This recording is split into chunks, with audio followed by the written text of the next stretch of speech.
Top 18 ಸ್ಟೋರಿಗಳನ್ನು ನೋಡ್ಕೊಂಡು ಬಂದ್ವಿ. ಈಗ ಮಾಜಿ ಪ್ರಧಾನಿ ಅಟಲ್ ಬಿಹಾರಿ ವಾಜಪೇಯಿ ಅವರ ಆರೋಗ್ಯ ಸ್ಥಿತಿ ಗಂಭೀರವಾಗಿದೆ ಅನ್ನೋ ವಿಚಾರ ನಿನ್ನೆಯಿಂದ ನಿರಂತರವಾಗಿ ಕೇಳಿ ಬರ್ತಾ ಇರೋದು. ಏಮ್ಸ್ ಆಸ್ಪತ್ರೆಯ ವೈದ್ಯರು ಕೂಡ ಹೇಳಿದ್ದಾರೆ. ಇತ್ತೀಚೆಗಷ್ಟೇ ಅವರನ್ನ ತೀವ್ರ ಅನಾರೋಗ್ಯದಿಂದ ಬಳಲ್ತಾ ಇದ್ರು. ಅವರು 1 ವಾರದ ಕಾಲದ ಚಿಕಿತ್ಸೆಗಾಗಿ ಅವರನ್ನ ಅಡ್ಮಿಟ್ ಮಾಡಲಾಗಿತ್ತು. ನಂತರ ಅವರು ಕೊಂಚ ಚೇತರಿಸಿಕೊಂಡಿದ್ರು. ಆದರೆ ನಿನ್ನೆಯಿಂದ ಆರೋಗ್ಯ ಸ್ಥಿತಿ ಮತ್ತೆ ಬಿಗಡಾಯಿಸಿದೆ. ಜೀವರಕ್ಷಕ ಸಾಧನಗಳನ್ನು ವೆಂಟಿಲೇಟರ್ಗಳನ್ನು ಬಳಸಿ ಕೃತಕ ಉಸಿರಾಟದ ಮೂಲಕ ಈಗ ಒಂದು ಟ್ರೀಟ್ಮೆಂಟ್ ಅನ್ನು ಕೊಡಲಾಗ್ತಿದೆ ಅಂತ.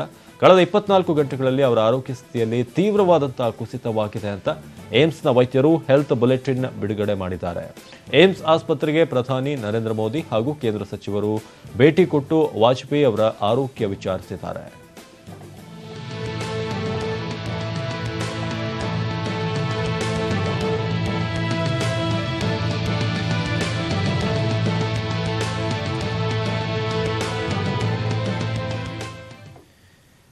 ಈಗಾಗಲೇ ಆಷಾಢ ಮುಗಿದೋಯ್ತು. ಈಗ ಶ್ರಾವಣ ಬೇರೆ ಶುರುವಾಗಿದೆ. ಆದರೆ ಸಚಿವ ಸ್ಥಾನದ ಆಕಾಂಕ್ಷಿಗಳಿಗೆ ನಿರಾಸೆ ಮಾತ್ರ ಸದ್ಯಕ್ಕೆ ಇದೆ. ಯಾಕಂದ್ರೆ ಸಂಪುಟ ವಿಸ್ತರಣೆ ಹಾಕುವಂತಹ ಯಾವುದೇ ಲಕ್ಷಣಗಳು ಸದ್ಯಕ್ಕೆ ಕಾಡ್ತಾ ಇಲ್ಲ. ಮೊನ್ನೆವರೆಗೂ ಆಷಾಢ ಮುಗಿಲಿ ಆಮೇಲೆ ವಿಸ್ತರಣೆ ಮಾಡ್ತೀವಿ ಅಂತ ಹೇಳ್ತಾ ಇದ್ರು. ಈಗ ಮತ್ತೊಂದು ನೆಪವನ್ನ ಹುಡ್ಕೊಂಡಿದ್ದಾರೆ. ಸ್ಥಳೀಯ ಸಂಸ್ಥೆ ಚುನಾವಣೆ ಬಂತಲ್ಲ, ಇವಾಗ ಬೇಡ, ಸ್ವಲ್ಪ ಹೊತ್ತಾಗಿ ಸ್ವಲ್ಪ ದಿನ ಹೋಗ್ಲಿ ಅಂತ ಹೇಳ್ತಿದ್ದಾರೆ. ಆದ್ರೆ ಸ್ಥಳೀಯ ಸಂಸ್ಥೆ ಚುನಾವಣೆ ಬಳಿಕವೂ ಕೂಡ ವಿಸ್ತರಣೆ ಕಷ್ಟ ಅಂತ ಹೇಳಲಾಗ್ತಿದೆ. ಉಪಚುನಾವಣೆ ಬಳಿಕ ಲೋಕಸಭೆ ಚುನಾವಣೆ ನೆಪ ಹೇಳುವಂತಹ ಸಾಧ್ಯತೆ ಕೂಡ ಇದೆ.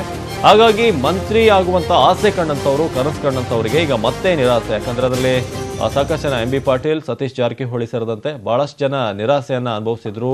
ಹಾಗಾಗಿ ಮತ್ತಷ್ಟು ದಿನ ಕಾಯುವಂತಹ ಪರಿಸ್ಥಿತಿ ನಿರ್ಮಾಣವಾಗಿದೆ. ಸದ್ಯಕ್ಕೆ ಸ್ಥಳೀಯ ಚುನಾವಣೆ ಇದೆ ಅಂತ ಹೇಳ್ತಾ ಇದ್ದಾರೆ. ಸೊ ಇದು ಮುಗಿದ ನಂತರ ಮೋಸ್ಟ್ಲಿ ಲೋಕಸಭಾ ಚುನಾವಣೆ ಇದೆ, ಅದಾದ ನಂತರ ಮಾಡೋಣ ಅಂತ ಹೇಳಬಹುದು ಅಂತ ಹೇಳಲಾಗ್ತಿದೆ. ಹಾಗಾಗಿ ಯಾರೆಲ್ಲ ನಿರೀಕ್ಷೆ ಇಟ್ಕೊಂಡಿದ್ದಾರೆ ಅವರು ಸದ್ಯಕ್ಕೆ ಕೊಂಚ ಕಾಯುವಂತಹ ಪರಿಸ್ಥಿತಿ ನಿರ್ಮಾಣವಾಗಿದೆ.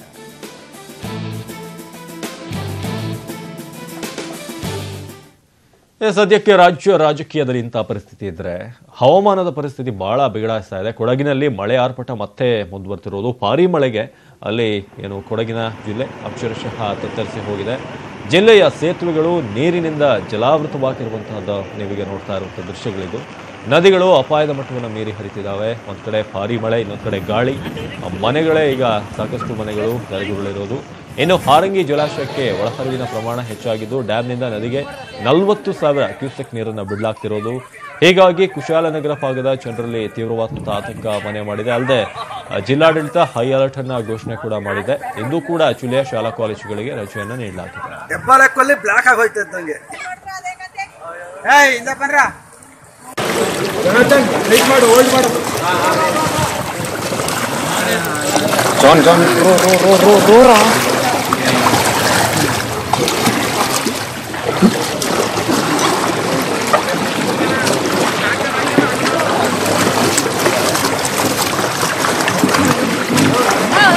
ಸಮಯ ಸಂಗಾಗಿ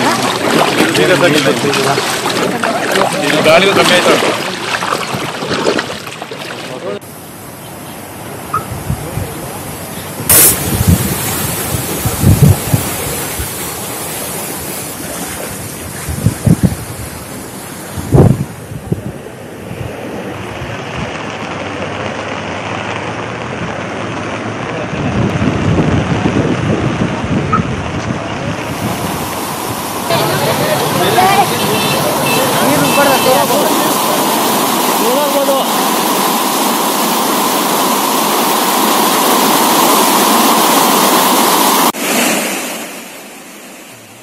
ಇದು ಕೇವಲ ಕೊಡಗಿನ ಕತೆ ಮಾತ್ರ ಅಲ್ಲ. ಮಂಡ್ಯದಲ್ಲಿ ನೀವು ನೋಡೋದಾದ್ರೆ ಅಲ್ಲೂ ಕೂಡ ಸಾಕಷ್ಟು ಪ್ರವಾಹ ಭೀತಿ ಎದುರಾಗಿದೆ. ಹಾರಂಗಿ ಜಲಾಶಯದಿಂದ ನದಿಗೆ ನೀರನ್ನ ಬಿಡ್ತಿರೋದ್ರಿಂದ KRS ಡ್ಯಾಂನ ಒಳಹರಿವಿನ ಪ್ರಮಾಣ ಏನಿದೆ ಸಾಕಷ್ಟು ಹೆಚ್ಚಾಗಿದೆ. ನೀವೀಗ ಹೊರಹರಿವನ್ನ ನೋಡ್ತಾ ಇದ್ರಿ ಎಷ್ಟು ಮಟ್ಟಿಗಿದೆ ಅಂತ.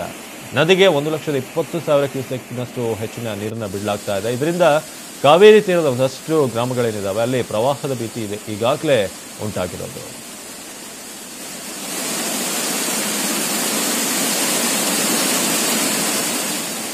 ಈಗ ಮಂಡ್ಯದಿಂದ ನಾವು ಚಿಕ್ಕಮಗಳೂರಿನ ಕಡೆ ದೃಷ್ಟಿ ಹಾಯಿಸೋದಾದ್ರೆ ಈಗ ಅಲ್ಲಿ ಯಾವ ರೀತಿ ಆದಂತಹ ಪರಿಸ್ಥಿತಿ ಅಂತ ನೋಡೋದಾದ್ರೆ ಅಲ್ಲೂ ಕೂಡ ಹೆಚ್ಚು ಭಿನ್ನವಾಗಿಲ್ಲ. ನೋಡ್ತಾ ಇದ್ರಿ ಚಿಕ್ಕಮಗಳೂರಿನಲ್ಲಿ ಯಾವ ರೀತಿ ಆಗಿದೆ ಅಂತ. ಸದ್ಯಕ್ಕೆ ಬಾಳೆಹೊನ್ನೀರಿನ ಕೆಲವೊಂದು ದೃಶ್ಯಗಳನ್ನು ನೋಡ್ತಾ ಇದ್ರಿ ಯಾವ ರೀತಿ ಆಗಿದೆ ಅಂತ.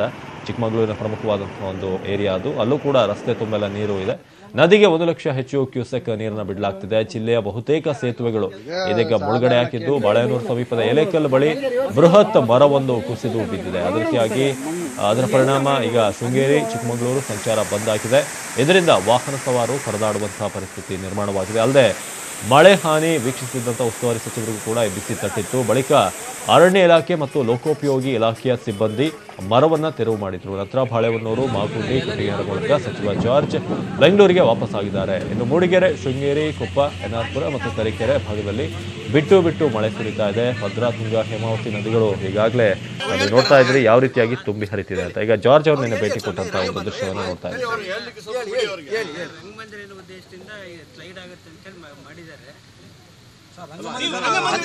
ಈಗ ಚಿಕ್ಕಮಗಳೂರಿನಿಂದ ಪಕ್ಕದ ಶಿವಮೊಗ್ಗ ಜಿಲ್ಲೆಯ ಕಡೆ ನೋಡೋದಾದ್ರೆ ಅಲ್ಲೂ ಕೂಡ ಪ್ರಮಾಣ ಕೊಂಚ ಕಡಿಮೆ ಆಗಿದೆ, ಮಳೆಯ ಪ್ರಮಾಣ. ಆದ್ರೂ ಕೂಡ ಏನು ನದಿಗಳ ಒಂದು ಮಟ್ಟ ಏನಿದೆ ಅದು ಹೆಚ್ಚಾಗ್ತಿದೆ. ಯಾಕಂದ್ರೆ ಚಿಕ್ಕಮಗಳೂರಲ್ಲಿ ಮಳೆ ಆಗ್ತಿರುವಂತ ಎಫೆಕ್ಟ್ ಅದು ಸಾಮಾನ್ಯವಾಗಿ ಚಿಕ್ಕಮಗಳೂರಿನಲ್ಲಿ ಮಳೆ ಆದರೆ ಶಿವಮೊಗ್ಗದಲ್ಲಿ ಹೆಚ್ಚಾಗಿ ಎಫೆಕ್ಟ್ ಇರುತ್ತೆ. ತೀರ್ಥಹಳ್ಳಿ ತಾಲೂಕಿನ ಆಗುಂಬೆ, ಹೊಸನಗರ ಭಾಗದ ಮಾಣಿ, ಹುಲಿಕಲ್, ಯಡೂರು, ಮಾಸ್ತಿಕಟ್ಟೆ, ಸಾಗರ ತಾಲೂಕಿನ ಜೋಗ, ಕಾರ್ಗಿಲ್ ಭಾಗದಲ್ಲಿ ಕೂಡ ಸಾಕಷ್ಟು ಮಳೆ ಆಗ್ತಿರೋದು.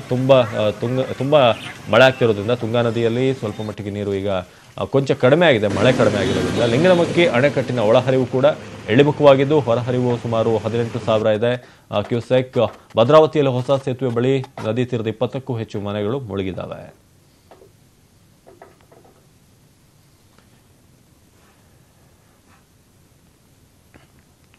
ಈಗ ಮಲೆನಾಡಿನಿಂದ ಕರಾವಳಿಯ ಕಡೆ ನಾವು ನೋಡೋದಾದ್ರೆ ಈತ ದಕ್ಷಿಣ ಕನ್ನಡ ಜಿಲ್ಲೆಯ ಗ್ರಾಮಾಂತರ ಭಾಗವಾದಂತಹ ಪುತ್ತೂರು, ಸುಬ್ರಹ್ಮಣ್ಯ, ಅದೇ ರೀತಿಯಾಗಿ ಸುಳ್ಯ ಮುಂತಾದೆಡೆ ಭರ್ಜರಿ ಮಳೆ ಆಗ್ತಿರೋದನ್ನ ಈಗ ನೀವು ನೋಡ್ತಾ ಇದ್ರಿ.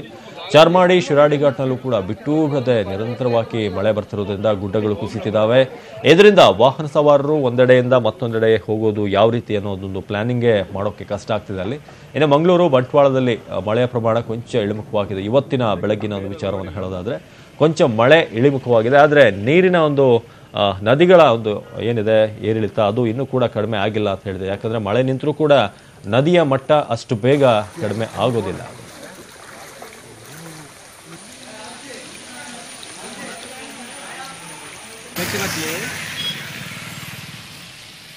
ಇನ್ನು ಶಿರಾಡಿ ಘಾಟ್ನಲ್ಲಿ ಗುಡ್ಡ ಕುಸಿತಿರೋದ್ರಿಂದ 10 ದಿನಗಳ ಕಾಲ ವಾಹನಗಳ ಸಂಚಾರ ಬಂದ್ ಮಾಡಲಾಗಿದೆ. ಆಗಸ್ಟ್ 20ರವರೆಗೆ ಎಲ್ಲಾ ವಾಹನಗಳ ಸಂಚಾರ ನಿಷೇಧಿಸಲಾಗಿದೆ. ನಿಮ್ಮ ಗಮನಕ್ಕೂ ಕೂಡ ಆಗಸ್ಟ್ 25ರವರೆಗೆ ಭಾರಿ ವಾಹನಗಳ ಒಂದು ಸಂಚಾರ ಏನಿದೆ ಅದನ್ನು ಕೂಡ ನಿಷೇಧಿಸಿ ಸಕಲೇಶಪುರ ಉಪವಿಭಾಗಾಧಿಕಾರಿ ಲಕ್ಷ್ಮೀಕಾಂತ್ ರೆಡ್ಡಿ ಆದೇಶವನ್ನು ಹೊರಡಿಸಿದ್ದಾರೆ. ಇನ್ನು ರಸ್ತೆ ಮೇಲೆ ಮಣ್ಣು ಬಿದ್ದಿರುವಂತಹ ಒಂದು ಪರಿಣಾಮ ಅಲ್ಲಿ ದುರಸ್ತಿ ಕಾರ್ಯ ನಡೀತಾ ಇದೆ. ಈ ಬಗ್ಗೆ ನಮ್ಮ ಪ್ರತಿನಿಧಿ ಭರತ್ ರಾಜ್ ಒಂದು ಪ್ರತ್ಯಕ್ಷ ವರದಿಯನ್ನು ಮಾಡಿದ್ದಾರೆ. ಅದೇ ಒಂದು ಸ್ಪಾಟಿಗೆ ಹೋಗಿ ಬನ್ನಿ ನೋಡ್ಕೊಬರೋಣ.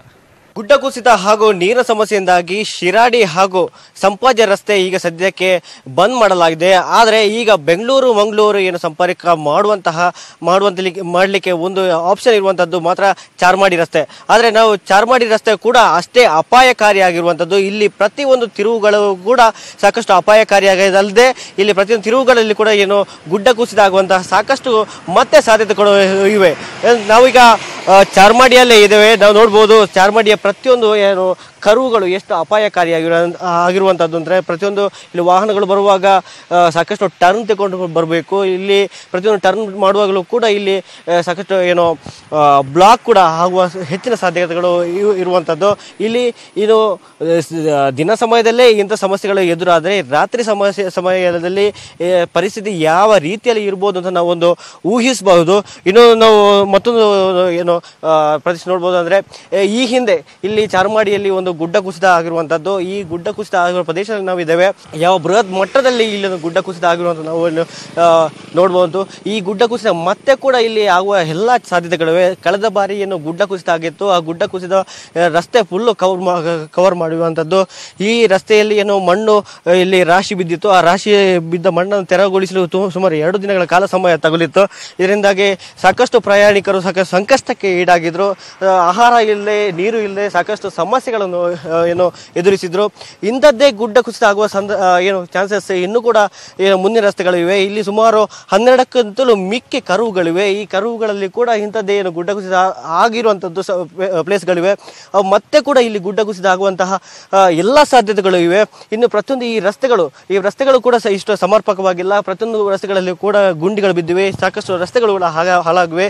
ರಸ್ತೆಗಳಲ್ಲಿ ವಾಹನ ಸಂಚಾರ ಸಾಕಷ್ಟೊಂದು ಸಮಸ್ಯೆಗೆ ಈಡು ಆಗಿರುವಂಥದ್ದು. ಇಲ್ಲಿ ಪ್ರತಿ ಹೆಜ್ಜೆ ಹೆಜ್ಜೆಗೊಂದು ಅಪಾಯ ಎದುರಾಗೆ ಎಲ್ಲ ಚಾನ್ಸಸ್ ಇವೆ. ಇನ್ನು ಜನರಿಗೆ ಕೂಡ ಸಾಕಷ್ಟು ಸಮಸ್ಯೆ ಇಲ್ಲಿ ತಪ್ಪಿದ್ದಲ್ಲ ಅಂತ ಹೇಳ್ಬೋದು. ಇನ್ನು ಯಾರು ಸಚಿವ UT ಖಾದರ್ ಕೂಡ ಒಂದು ಮಾತುಗಳನ್ನು ಹೇಳಿದ್ರು. ಅಂದರೆ ಇಲ್ಲಿ ಏನೋ ಸಮಸ್ಯೆ ಆದರೂ ಕೂಡ ನಾವು ಎಲ್ಲ ಕ್ರಮಗಳನ್ನು ಕೈಗೊಳ್ತೇವೆ ಅಂತ ಹೇಳಿದ್ರು. ಆದರೆ ಇಲ್ಲಿ ಯಾವ ವ್ಯವಸ್ಥೆಗಳನ್ನು ಇಲ್ಲಿವರೆಗೆ ಕೂಡ ಮಾಡಿಲ್ಲ. ಒಂದು ವೇಳೆ ಇಲ್ಲಿ ಗುಡ್ಡ ಕುಸಿದ ಆದರೆ ಅಥವಾ ಏನಾದರೂ ಅಪಘಾತ ಆದರೆ ಇಲ್ಲಿ ಯಾವುದೇ ವ್ಯವಸ್ಥೆಗಳನ್ನು ಇಲ್ಲಿ ಕ್ರಮ ಕೈಗೊಳ್ಳಿಲ್ಲ, ಯಾವುದೇ ವ್ಯವಸ್ಥೆಗಳನ್ನು ಕೂಡ ಇಲ್ಲಿ ಮಾಡಿಲ್ಲ. ಸೊ ಜನರು ಇಲ್ಲಿ ಚಾರ್ಮಾಡಿ ರಸ್ತೆಗಳಲ್ಲಿ ಸಾಕಷ್ಟೊಂದು ಅಪಾಯದಲ್ಲೇ ಸಾಗಾಟ ಮಾಡಬೇಕು, ಏನು ಪ್ರಯಾಣ ಮಾಡಬೇಕಾದ ಒಂದು ಅನಿವಾರ್ಯತೆ ಎದುರಾಗಿದೆ. ಕ್ಯಾಮರಾ ಪರ್ಸನ್ ನಿಖಿಲ್ ಸುವರ್ಣ ಜೊತೆ ಭರತರಾಜ್ ಕಲ್ಲರ್ಕ, ನ್ಯೂಸ್ 18 ಕನ್ನಡ, ಮಂಗಳೂರು. ಎಸ್, ಕಳೆದ ವರ್ಷ ನೋಡೋದಾದ್ರೆ ಸಾಕಷ್ಟು ಕಡೆ ನೀರೇ ಇರಲಿಲ್ಲ. ಎಷ್ಟೇ ಬೋರ್ವೆಲ್ ಕೊಡಿದ್ರೂ ಕೂಡ ನೀರು ಬರ್ತಾ ಇಲ್ಲ ಅಂತ ಪರಿಸ್ಥಿತಿ ಇತ್ತು ಕರಾವಳಿ ಮತ್ತು ಮಲೆನಾಡು ಎರಡೂ ಕಡೆ. ಆದರೆ ಈ ಬಾರಿ ಅದರ ಉಲ್ಟಾ, ಆಲ್ಮೋಸ್ಟ್ ಅತಿವೃಷ್ಟಿ ಆಗುವಂತಹ ಪರಿಸ್ಥಿತಿ. ಇನ್ನಷ್ಟು ಮಳೆಯ ಸ್ಟೋರಿಯನ್ನು ಹೇಳ್ತೀವಿ ಬ್ರೇಕ್ ಆದ್ಮೇಲೆ. ಎಸ್, ಮಳೆಯ ವಿಚಾರವನ್ನ ಮುಂದುವರಿಸೋದಾದ್ರೆ ಈಗ ಬಳ್ಳಾರಿಯಲ್ಲಿ ತುಂಗಾಭದ್ರಾ ಡ್ಯಾಂನಿಂದ ನದಿಗೆ 1 ಲಕ್ಷದಷ್ಟು ಕ್ಯೂಸೆಕ್ನಷ್ಟು ನೀರು ಬಿಡಲಾಗ್ತಿದೆ. ಹಾಗಾಗಿ ಈ ಒಂದು ಪಾತ್ರದ ಗ್ರಾಮಗಳಲ್ಲೂ ಕೂಡ ಪ್ರವಾಹದ ಒಂದು ಪರಿಸ್ಥಿತಿ ನಿರ್ಮಾಣವಾಗಿರೋದ್ರಲ್ಲಿ ಹಂಪಿಯ ನದಿ ಪಾತ್ರದ ಸ್ಮಾರಕಗಳು ಈ ಒಂದು ನೀರನ್ನ ರಿಲೀಸ್ ಮಾಡಿರೋದ್ರಿಂದ ಅಲ್ಲಿ ಮುಳುಗಡೆ ಹಾಕಿದ್ದಾವೆ. ಶ್ರೀ ರಾಮಲಕ್ಷ್ಮಣ ದೇವಸ್ಥಾನದೊಳಗೆ ನೀರು ನುಗ್ಗಿ ಅವಾಂತರ ಆಗಿದೆ. ಅಲ್ಲಿ ಏನು ಕಂಪ್ಲಿ ಸೇತುವೆ ಏನಿದೆ ಅಲ್ಲೂ ಕೂಡ ಸಂಪೂರ್ಣವಾಗಿ ಮುಳುಗಡೆ ಹಾಕಿರುವಂತಹ ದೃಶ್ಯಗಳು ಕಂಡು ಬರ್ತಾ ಇದೆ. ಸದ್ಯಕ್ಕೆ ತುಂಗಭದ್ರಾ ಜಲಾಶಯದಿಂದ ನೀರನ್ನು ಬಿಟ್ಟಿರೋದ್ರಿಂದ ಇಂತಹ ಪರಿಸ್ಥಿತಿ ಹಂಪಿ, ಅದೇ ರೀತಿಯಾಗಿ ಬೇರೆ ಬೇರೆ ಕಡೆ ಆ ಒಂದು ಪಾತ್ರದಲ್ಲಿ ಯಾವೆಲ್ಲ ಗ್ರಾಮಗಳು ಬರುತ್ತೆ ಅಲ್ಲಿ ಇಂತಹ ಒಂದು ದೃಶ್ಯಗಳು ಕಾಣ್ತಾ ಇದೆ. ಶ್ರೀ ರಾಮಲಕ್ಷ್ಮಣ ದೇವಾಲಯದಲ್ಲಿ ನೀರು ನುಗ್ಗಿದೆ.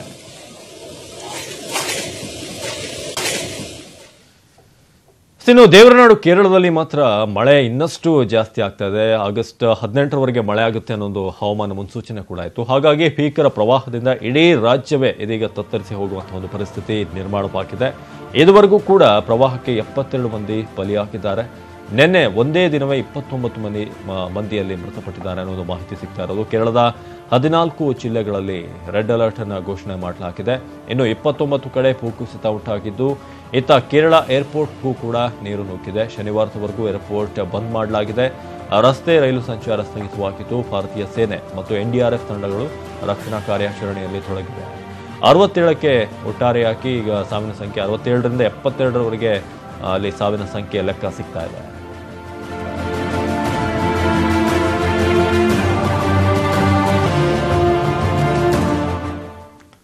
ಇತ್ತ ಮಧ್ಯಪ್ರದೇಶದ ಶಿವಪುರಿಯಲ್ಲೂ ಕೂಡ ಮಳೆ ಆರ್ಭಟ ಜೋರಾಗಿರೋದು.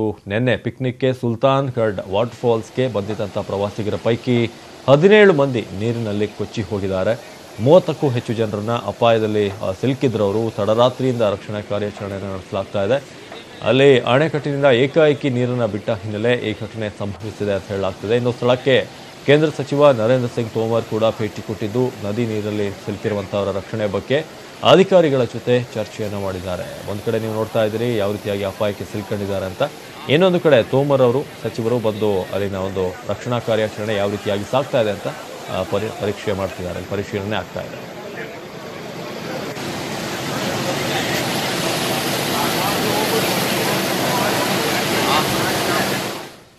ಕೇವಲ ದಕ್ಷಿಣ ಮತ್ತು ಮಧ್ಯ ಭಾರತದಲ್ಲಿ ಮಾತ್ರವಲ್ಲ, ಕೇವಲ ಈಗ ಉತ್ತರ ಒಂದು ಭಾರತದಲ್ಲೂ ಕೂಡ ಒಡಿಶಾದಲ್ಲೂ ವರ್ಣನ ಆರ್ಭಟ ಮುಂದುವರೆದಿದೆ. ಕಲಹಂಡಿ ಜಿಲ್ಲೆಯ ಭವಾನಿಪಟ್ಟಣದಲ್ಲಿ ಭಾರೀ ಮಳೆ ಆಗ್ತಿರುವಂತಹ ದೃಶ್ಯಗಳನ್ನು ನೋಡ್ತಾ ಇದ್ದೀರಿ. ಐತಿಹಾಸಿಕ ಜಲೇಶ್ವರ ದೇವಾಲಯದಲ್ಲಿ ನೀರು ನುಗ್ಗಿದೆ, ಸಂಪೂರ್ಣವಾಗಿ ಅಲ್ಲಿ ಮುಳುಗಡೆ ಆಗಿದೆ ಅಂತ ನೀರಿನ ರಭಸ ಹರಿತಾ ಇದ್ದು ಪ್ರವಾಹ ಸ್ಥಿತಿ ನಿರ್ಮಾಣವಾಗಿದೆ.